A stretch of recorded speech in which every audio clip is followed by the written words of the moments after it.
The next time you see an empty shelf at the grocery store, it won't be COVID, it will be Kamala. The Harris campaign just rolled out its first major economic policy after stealing taxes on tips, promising to impose price controls on food like Venezuela. Even the Washington Post wrote, quote, "It's hard to exaggerate how bad this policy is." Why so dumb? Because if companies are losing money, they stop producing, you get shortages. Then you get real gouging from black markets. In fact, American food is today the cheapest in rich countries. Try going out to eat in Europe, and food in America is one of the lowest margin businesses in existence.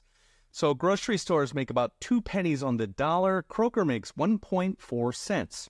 Kamala is now angling to break this for a soundbite. Now, we saw this precisely in the 1970s when Richard Nixon imposed price controls on food, rent, and gasoline.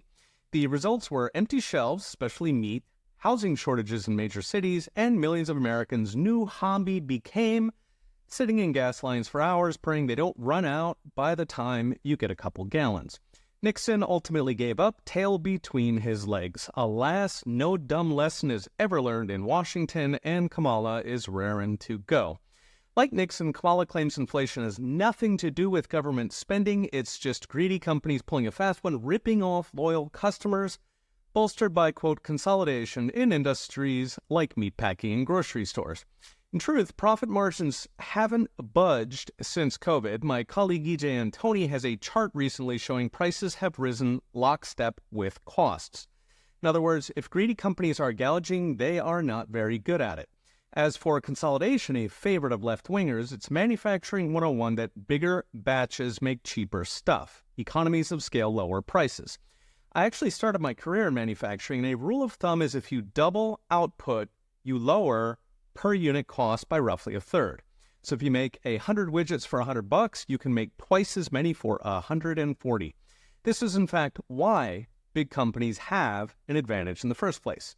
So whether you love or hate consolidation, it is not causing inflation, it actually reduces prices.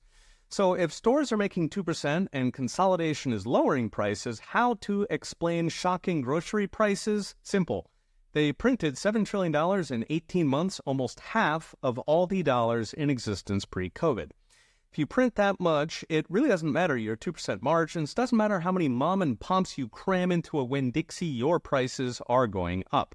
So what's next? Brought to you by Unchained.com. Politicians will scapegoat every time, no matter how dumb the solution, especially when an economically illiterate media doesn't explain to voters what's actually happening.